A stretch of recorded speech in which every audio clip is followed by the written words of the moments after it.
I'm Jennifer Webb McCrae, and if you're from Cumberland County, I am your Cumberland County prosecutor.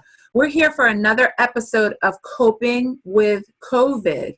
We've haven't done one for a couple weeks, but I'm really excited about this episode because today we are talking about the chaplaincy program and how that operates in Cumberland County and throughout the state. I'm really happy to have with me my trusty agent, Matt Rudd, who is in charge of strategic planning and programs. And we are very lucky to have with us today Chaplain Gary Holden, who is all things chaplain in Cumberland County as well as throughout the state and has really moved on to throughout the nation. So we're happy to have you and welcome Chaplain Holden. Thank you. Great to be here. Good morning. So I've had the pleasure of knowing you since I became prosecutor in 2010, but I'm going to ask you to introduce yourself to our listeners and tell them a little bit about your background and how you became a leader in the field of chaplaincy. Okay, very good. Well, I've lived here in Vineland over 30 years, but when I've been a pastor, I was involved in a youth organization for 25 years, so we've done a lot of ministry things over the years, but when 9/11 happened, the call went out for chaplains. They needed chaplains at the World Trade Center at that site. So I felt led to go, and I signed up, and I went. So I would drive up 2 days a week from Vineland, spend most of the time there during those months. And it was a life-changing experience, as you can imagine. So when those 8 months ended, when the effort there ended of what we needed to do, came back to Vineland, obviously, I was living here and was here, and checked to see if our police department in Vineland had a chaplain program, because my heart, my burden was still for law enforcement and the community and my community specifically. So that was my focus. So I investigated and found out that the Vineland Police Department did not have a chaplain program. So eventually we were able to get together with Chief Codispati, and he was very interested in getting this thing going. And I guess we should say the rest is history. It was actually 2006 when we first launched the program in Vineland, never envisioning that it would ever go beyond here. I guess, oh ye of little faith, that was me. Mm-hmm. But my burden was my city and trying to help my city and my police department, and never thinking it would go beyond that. So we began the program here. I just want to say that our concept in the beginning was not just one chaplain, but multiple chaplains, having a chaplain team, because one volunteer chaplain could not do it all. So we began to put that together, and we got the word out to our clergy, and those who could serve and were willing to serve came forward. And then eventually we had a training program for them. So can you just talk a little bit about the role of a chaplain and what a chaplain is and what a chaplain isn't to first the police department, and then we'll talk a little bit about how it's really kind of expanded in community policing. Yeah. Well, the role is to be there for whatever law enforcement needs or whatever they feel like the community needs, because the whole idea is that we're volunteers, first of all. So we're all busy. We're all clergy people. So we're all busy doing those kind of things as well. And we're already obviously in the community, helping people in the community. So if we're helping people in the community, in the long run, it really helps the police department, whatever the need might be. If we're helping the police department with whatever their needs are, then we're helping the community. So the two things really come beautifully together, and it really is a good marriage in that sense.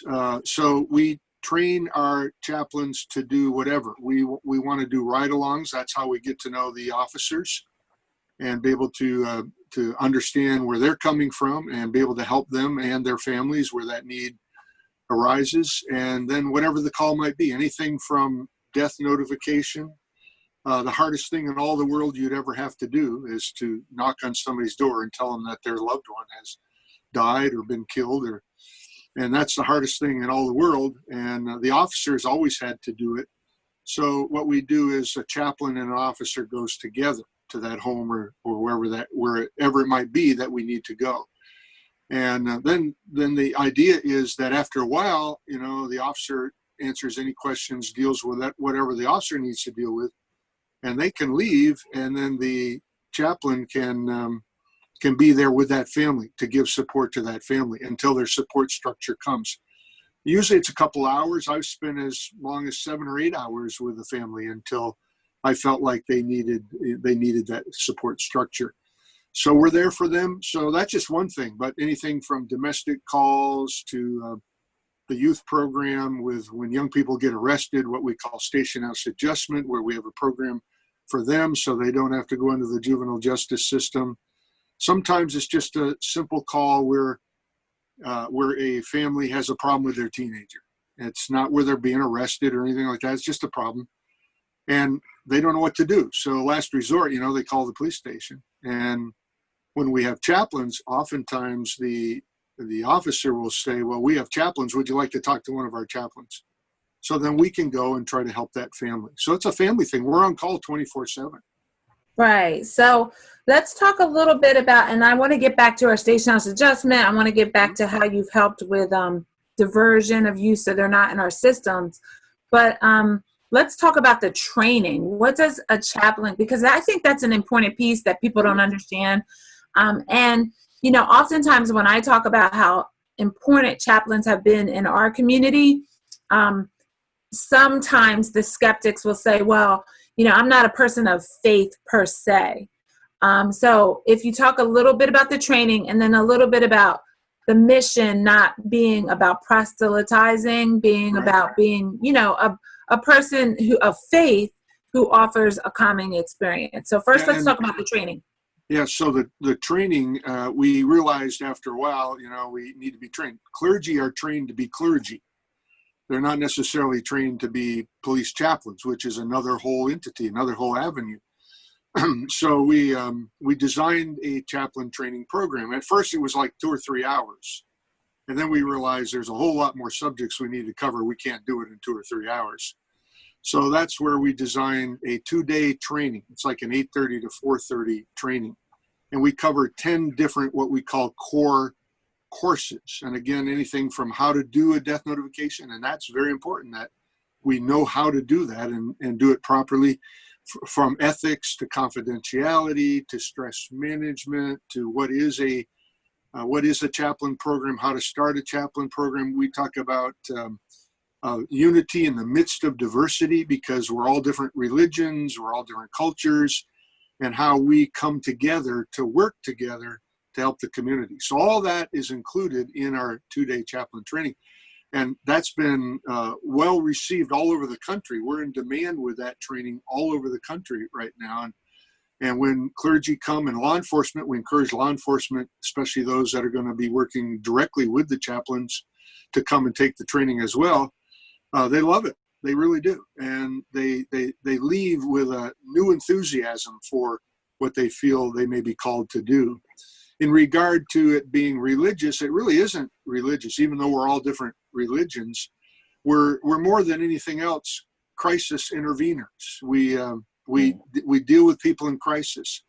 Sometimes what they want is that which is faith oriented, and obviously we can give them that which is faith by faith. But otherwise, we're there for anybody and everybody, whether they have a religion or they don't have a religion. And so we're trained in that. So our 2-day basic training covers those courses I mentioned. But beyond that, we also have crisis intervention training, where I'm a certified instructor with the International Critical and Stress Foundation. So we have a lot of courses that we teach with that. So we want all our chaplains to be trained in crisis intervention. Right. In a world in crisis, they need to learn how to deal with people in crisis. Right. So I just wanted to know what, you talk about it not being religious, but available to people. What, obviously many people do receive you, but what's it like to be received by the community when they've called the police and then it's a chaplain that shows up? What's the impact of that, or how do people, what's the feel of that like when they receive you? Well, usually when they call the police will mention to them that we have chaplains. Would you like to talk to one of our chaplains. So it's not necessarily always forced on them when it comes to, it's not forced on them at all, but when it comes Sure. to death notification, we come together, the officer and the chaplain come together. And really the reception is really, really good. Even when there is disruption, what I mean in a family, or even when they're angry at the police, which we know certainly can happen, we are often that diffuser because we're not a police officer. We are a clergy person. And for the most part, clergy people are very well accepted in our community and in all communities. And so we come in, and sometimes they'll even just throw their arms around us and give us a big hug because they're glad to see us, because they know that we're there to help them, whatever the need might be. So we are that bridge in many ways between the officer and the department and the community, but especially when somebody's in crisis. They want to hear from the officer as to what happened, but then they want us to be there for them in whatever their ongoing needs are, spiritual, emotional, most of it being very emotional. Then we're there for them. And it's not what we say so much, it's just what we call the ministry of presence, that we're there for them. Yeah. So I would be remiss if I did not say, because of your hard work, the chaplain program in Cumberland County has moved through all of our facets of law enforcement. So Millville has a chaplain program, Bridgeton has a chaplain program, the sheriff's office has you as their chaplain, and I'm proud to say that the prosecutor's office has you as their chaplain as well. So oftentimes, Cumberland County, we have a lot of the worst indicators in some of our social outcomes, but this is a gem that really started here in Cumberland County. And really, I have to say thank you to you for all of your hard work for meeting the needs of our community, but also then moving out into the state and doing some similar things in the state and really throughout the country. So we thank you for that. It's been a blessing. Thank you, prosecutor. And the way we try to support that is that when we have individuals who want to be chaplains with our police departments, we have been able to support that training through forfeiture funds, which are funds that we collect from drug dealers, so that there's no cost to the volunteer to do the initial 2-day training. And I'm hoping that some of my partners across the state do similar things to support people going into the chaplaincy. In addition to that, I am really proud and thankful to you that you've emphasized the fact that the crisis intervention training is so important, in addition to the regular 2-day course. And I just want to reiterate my support for that, and the fact that we will support that. I'm proud to say many of our chaplains have that as well, but we want to keep that going because that's so very important. Some of the things that I really count as being successful in Cumberland County because of our chaplains are our station house adjustment program. For people who don't know what that is, that's a diversionary program for our youth. If they get arrested for an offense as a juvenile, many offenses are eligible.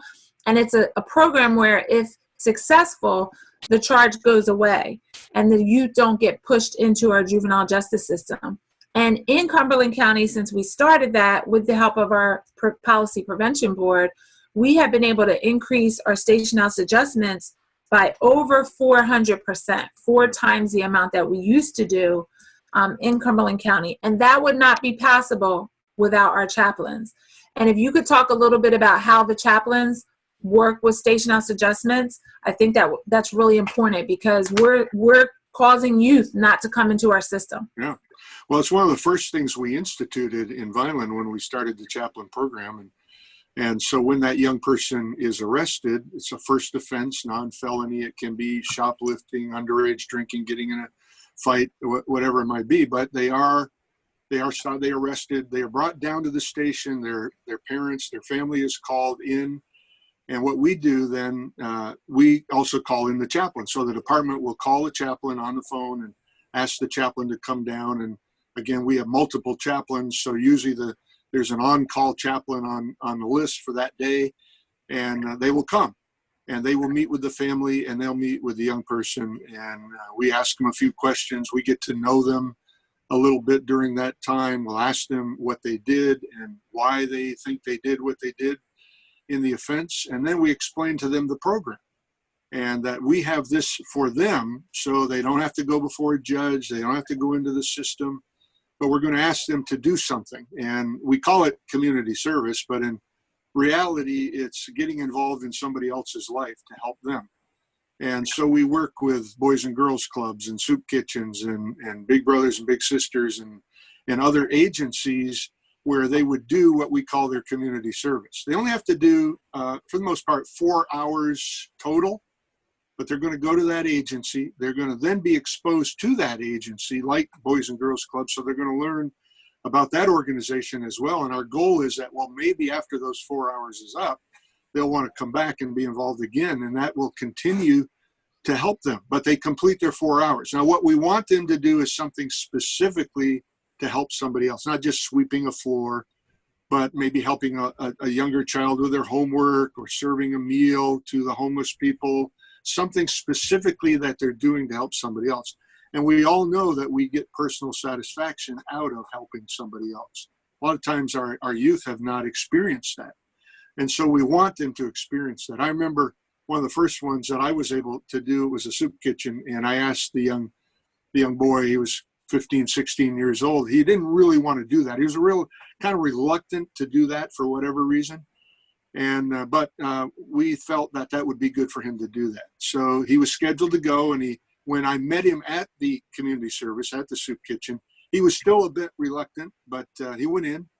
And then after the 4 hours were up, I left and I came back, and he had a big smile on his face. And he said, "Chaplain, I love this." He said, "Can I do this again next week?" And I said, "Well, sure, we'll set that up." In fact, the rest of the summer, he came every week to do that community service, even though he had completed his 4 hours, but he got personal satisfaction out of that. Yeah. And we've seen that happen so many times. It's really a blessing. So just so people know, we've actually expanded. There are some felonies that are eligible for station house adjustment. And because we know youth, sometimes they may make a mistake a couple of times before they actually get it. We actually sometimes station house youth more than one time in our community. Yes. And one thing that I'm really proud of, Chaplain, and I'm proud of it, but it's really a credit to you all, is that you have become very adept at referring kids for other services. So I know that the chaplains sometimes refer to the family success centers. We actually do a survey after kids finish their station house adjustment, and parents report that they feel good about the experience, that they feel like their child learned something from the experience, that they were happy that they made contact with the chaplain. And I think part of our success is that we struggled before you guys were involved, because police officers are called to do so much, and they really didn't have time to do the program. So now that they're able to rely on the chaplain to do a lot of the heavy lifting, it's really helped police officers see station house adjustments as an option, and I think that's why we're doing 4 times as many as we did in the past. So thank you to you, and thank you to all. And I was going to say, it also because we do the referrals, but they may need more help from us ongoing, and so it's not just when we're with them during that time. We can continue to be in their life, and oftentimes it spills over into the family. So now we're helping the whole family, not just that one young person. That's right. Well, and I think also the other big impact of this is, one, I mean, sure, we're talking about, over the last, less than 10 years, I think. But since we started really getting focused on this in the last 7 or 8, this is hundreds and hundreds of kids. This isn't just, we talk about 4 times, but this is not just kind of a couple of kids that were out of line, got back into what needed to happen, but hundreds and hundreds of kids. And the other aspect of it is checking the kids that would become repeat offenders, or the technical term is recidivism, is also greatly reduced for the kids that their first contact is with the station house adjustment program. They're much less likely to be a repeat offender. And that in of itself is so critical for keeping kids out of the system, out of, you know, what's going to ultimately be pretty detrimental, or can be, you know, as they go down the line in terms of maturing and growing. So I think having this kind of second chance option, or this adjustment diversionary program, is also really critical for you know, a large amount of kids in our county. So that's another pretty big success, and I think we're going to reap the benefits of that for years, right, for decades to come. So that's another big positive. I run into now many of them young adults every once in a while, and they remember back, and they'll say, "Hey, do you remember me?" You know, and most of the time we do. And you know, you helped me through this process, and now I'm finishing college, or I'm doing this, and we run into that frequently, and that's a delight for us, you know, and to know that it is bearing fruit along the way.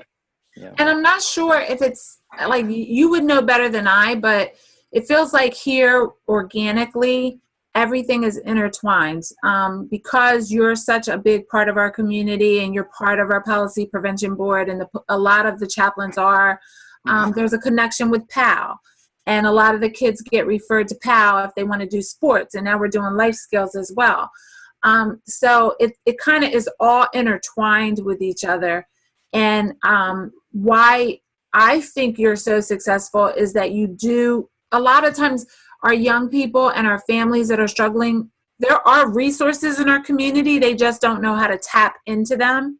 And you've made it your business, along with your counterparts that you oversee, to be familiar with what's available in our community. And that's such a huge resource for people.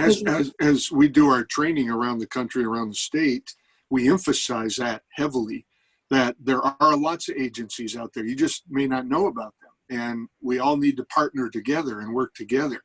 So obviously PAL, we've been involved with that for a long time, and all these other agencies we mentioned, but they're there, they've been there, and people oftentimes don't know about it. And that's one of the things that we have a whole list. We have the phone numbers of the agencies that it doesn't even have to be station house adjustment. We just see there's a family or there's a need, and hey, we'll say to them, have you ever thought about getting involved in the PAL program, or Big Brothers and Big Sisters, or Boys and Girls Clubs? They don't know about it, you know, so we help them with that. So one thing I think it's really important, we got to make sure that people know that if they're interested in being a chaplain, they do have to have a pastoral background, right? Yeah, they have to have some sort of clergy background. I know there's not denominational churches. It might be an independent church, but they have to have some endorsement that way. Technically, the state of New Jersey says they're supposed to be ordained, but there could be ordained deacons, you know, elders, that kind of thing. And so we help them through that process, the application process, the training. Sometimes they just need to come and take the training, and that helps them to get a handle on it. No obligation to become a chaplain even with that, but we hope obviously that they're going to become a chaplain. So what we'll do is, when we air this show, we'll make sure that we put in the comments the website for the police chaplain program, which is www.thepolicechaplainprogram.org, but there's some dashes in there, so it will be in our comments in case people are interested in learning more about the program. Before we switch, because I'm going to talk about the resiliency for a minute, but one other area that I found the chaplains to be very useful in is when we have civil unrest in our communities. Throughout the years, that's happened more than one time. And our chaplains, we've made sure that they have gear that shows that they are police chaplains. And they are able to deploy to, you know, marches, to protests, to the hospital, to other places where there's crisis. And it really creates a calming effect. And if you can just talk about that for like 2 minutes, and then we're going to talk about your very important work in resiliency. Yeah, so even what we've had recently with a number of the protests, we've been there. We've had our chaplains there. And I mean, we know many of the people, so we interact with them as it starts. So we're there with them, just like we see police that are marching with them as well, but we're there with people in the community, and just to be sure that we can help anybody ongoing with whatever might take place, and just be in their lives and let them know that we're a vital part of this community and the communities, and we're there for them, whatever their needs might be, whatever we can do within reason to help, and that we're there to help the police department and we're there to help the community. So it really kind of flows hand in hand with everything that goes on, and people get obviously very emotional, and they'll be in tears. And again, we can give them a hug, and I can't give them a hug now because of COVID, right. But we've been able to do that, and hopefully we'll be able to do that again. But just let them know that we're there for them, whatever their need might be. Yeah, I think you used that term balancer, or you used bridge a little bit ago. You know, balancer, that bridge. Balancer, or the bridge aspect makes a lot of sense. Absolutely. What I've noticed is, sometimes when people emotions are high, maybe the language gets a little dicey, and at least I think it's a good thing. There's a respect for our men of faith, our men and women of faith, and it usually modulates the language and helps to be a calming force, and we really appreciate that. So I would be remiss specifically now with what we're dealing with to not mention that. But I want to talk about resiliency a little bit, and what you're doing with the state to make sure that police officers, their mental health and well-being is intact, and giving them an avenue to have check-ins if needed when they're dealing with stress and trauma.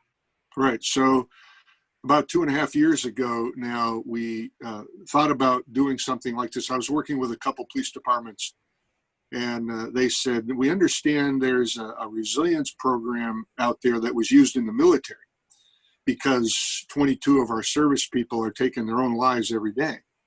And then you bring that into the law enforcement and our other first responders, and 3 times more of our first responders are taking their lives and are killed in the line of duty. So more needs to be done. And so we looked at a number of things that pertain to the subject of resilience.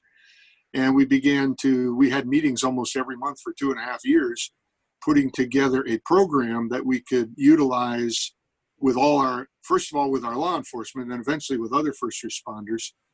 And we began to launch that. And we found out that the FBI training center had a similar kind of program to what the military had.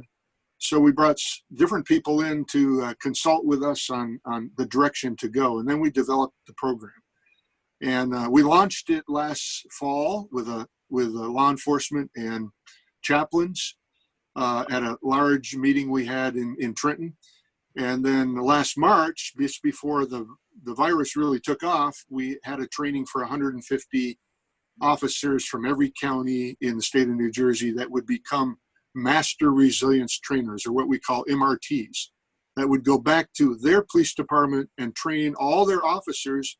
And then also we want that to spill over into their family members, but to train all of them on how to be resilient. So it never gets to the point of them thinking they have to take their own lives or do something else very drastic, or even get a divorce or have a family breakup because of what's going on, but to help them become resilient. So we developed this program. We're very excited about it.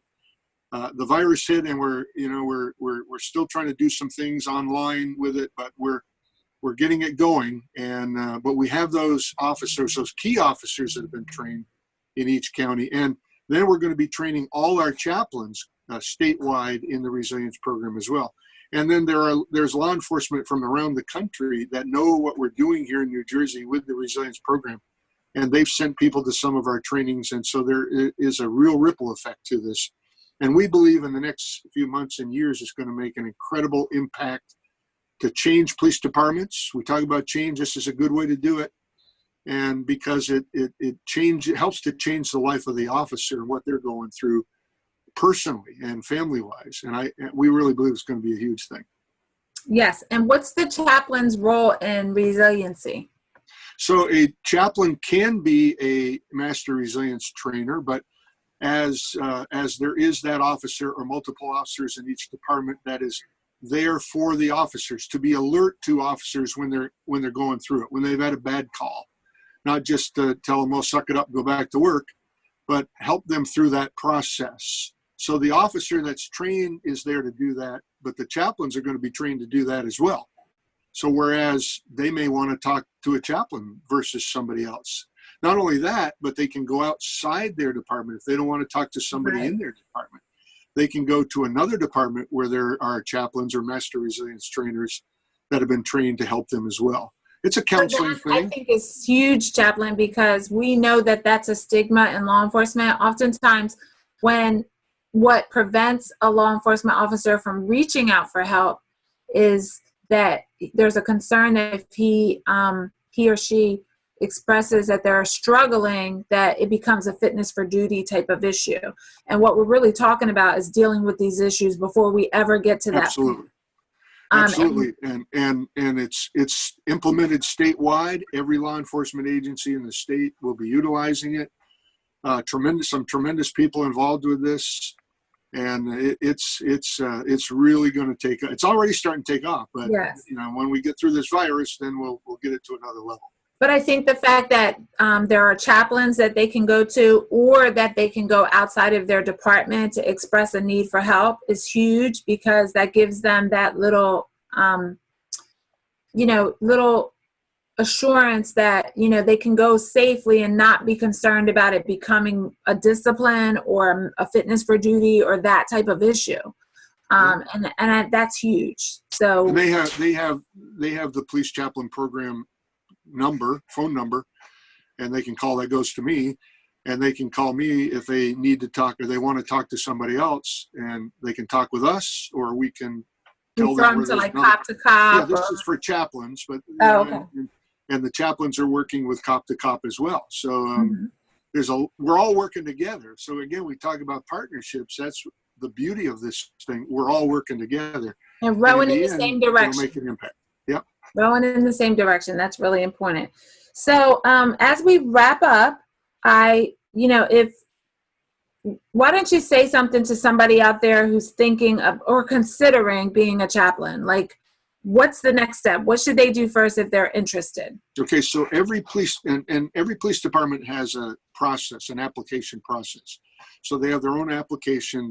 They will do the background checks. So they need to check with the police department first, find out what their needs are, what they desire for more chaplains, and then they'll give them an application, and then they start that process. Once that is in the process, then we'll let them know about the trainings we have. We're starting to do the trainings again now. We have a couple lined up in July, and we'll be doing more. It's in-house training. We believe that's very important because we do a lot of things together with that. So then we'll get them to the training, and then from there they'll have an orientation with their department. So once they're accepted and approved, and the other thing is they're sworn in. It's part of the city, so there'll be a swearing in where they're sworn in to be chaplains. But the initial process takes place through the police department to determine what their needs are. And that's one thing that really drove, when I met you the first time back in 2010, that was the thing that was so attractive to me, that this is a professional organization. This is a professional process. Yes. Through the police department and then with the training. So, there's background checks done. Our chaplains are, well trained to deal with the issues that they're dealing with. And that's important, because otherwise you stress volunteers out if you don't train them properly. Yeah, we don't just leave them, once they get that basic training, we're always there for them. Each county usually has a chaplains association like we have in Cumberland County, where we get together from time to time.